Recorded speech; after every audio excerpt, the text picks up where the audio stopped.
কথা আমাদের সকলের জানা, কিন্তু নদী চুরি হয়ে যাচ্ছে এ কথা কখনো শুনেছেন?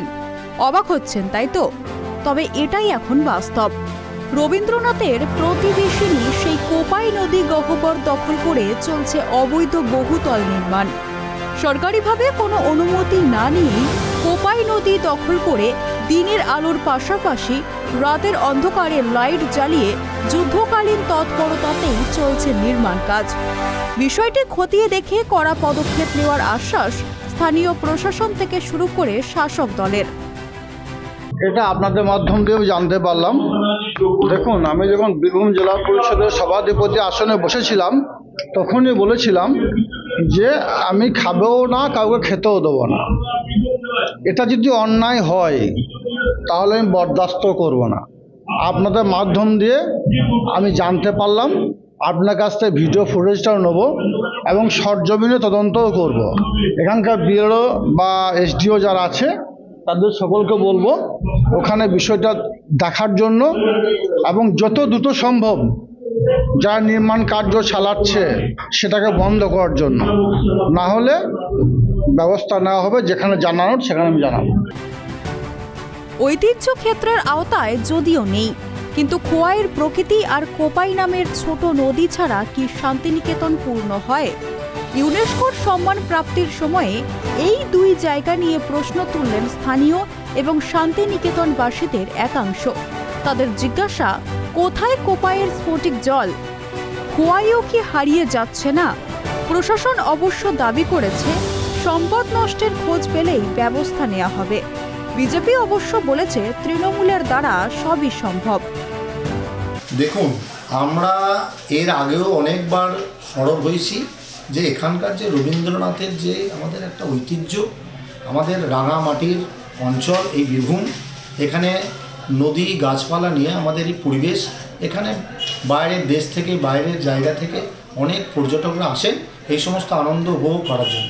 কিন্তু এখানকার লোকাল যে তৃণমূল নেতারা আছে তারা দুষ্কৃতি এবং এই বালি মাফিয়া, এই নদীটাকে তারা কাজে লাগাচ্ছে তাদের দুর্নীতিতে। এখান থেকে বালি অবৈধভাবে তোলা হয় এবং এর যে আশেপাশে যে কনস্ট্রাকশনগুলো দেখছেন তারা তাদেরই মদতে, প্রশাসনের মদতে এবং তৃণমূলের যে লোকাল নেতারা আছে তাদের মদতে এই সমস্তগুলো হচ্ছে। এগুলোর আমরা তীব্র নিন্দা করি এবং এইটা যদি অবিলম্বে বন্ধ না হয় তার জন্য আমরা বৃহত্তর আন্দোলনে যাব এবং এই নিয়ে জল অনেক দূর গড়াবে। আর এখানে আমরা যেটা ভাবছি, যে সমস্ত ছোট ছোট নেতাগুলোকে সামনে রেখে এই সমস্ত কনস্ট্রাকশনের কাজ করা হচ্ছে, দেখতে গেলে এদের পেছনে বড় বড় রাঘব বোয়াল আছে, মানে কেঁচো ফুটতে সাপ বেরোবে। হ্যাঁ, সেটাও আমাদের চলছে তদন্ত, আমরা দেখছি। আমরা এখানকার প্রশাসনকে বলবো এই সমস্ত জিনিসের উপরে নজর দিয়ে এগুলোকে অবিলম্বে বন্ধ করতে হবে, ইললিগ্যাল কনস্ট্রাকশন বন্ধ করতে হবে। শান্তিনিকেতনের ঐতিহ্য, শান্তিনিকেতনের যে একটা আমাদের গর্বের যে একটা ঐতিহ্য আছে সেটাকে টিকিয়ে রাখার আবেদন করব। বীরভূমে কোপাইয়ের অনেক রূপ। লাভপুরে হাসুলি বাগ, কঙ্কালীতলার শ্মশানের পিছন দিয়েও তীর তীর করে বয়ে গিয়েছে এই নদী। তবে ছোট নদীর যে চিত্ররূপ তার লেখায় উল্লেখ করেছেন রবীন্দ্রনাথ ঠাকুর, তা যেন অনেক বেশি দেখা যায় শান্তিনিকেতনের কাছে এসে। সেখানে যে কবির বর্ণনায় প্রতিবেশিনী কোপাই নদী, রবীন্দ্রনাথ লিখেছেন, রাস্তা যেখানে থেমেছে তীরে এসে, সেখানে ও পথিককে দেয় পথ ছেড়ে, কলকল স্ফটিক স্বচ্ছ স্রোতের ওপর দিয়ে।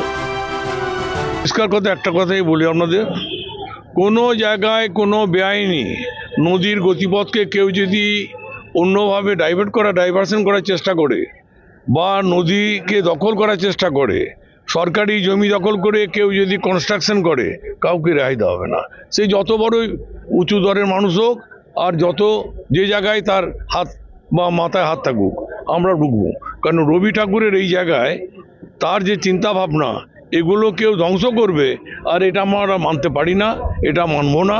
এবং তার জন্যে যেটা দরকার, আমি প্রয়োজনে আমরা ডিএম সাহেবের সঙ্গে কথা বলবো, প্রশাসনিক লেভেলে কথা বলবো এবং যারা করছে যদি বেআইনি কাজ করে সেটা বন্ধ করবো। তাদেরকে যখন জিজ্ঞাসা করা হচ্ছে তারা বলছে লোকাল কাউন্সিলরের মদতেই এটা হচ্ছে। আরে কে শুনুন, কাউন্সিলর ফ্যাক্টর নয়, কাউন্সিলর তো আদালত নয়, আমি তো আদালত নই। পরিষ্কার কথা হচ্ছে, বেআইনি কাজ করলে কেউ রেহাই পাবে না, কেউ কাকে মদত দিলেও সে রুখতে পারবে না। কিন্তু কোথায় সেই স্ফটিক জল? বছরের বেশিরভাগ সময়ে পায়ের পাতা ডোবে না কোপায়ে। নদীটি এখন মজে যাওয়ার পথে। যথেচ্ছ কংক্রিটের নির্মাণ আর ইটভাটার দাপটে হারিয়ে গিয়েছে নদী তীরবর্তী পরিবেশ। খোয়াইয়ের তো অস্তিত্ব খুঁজে পাওয়াই ভার।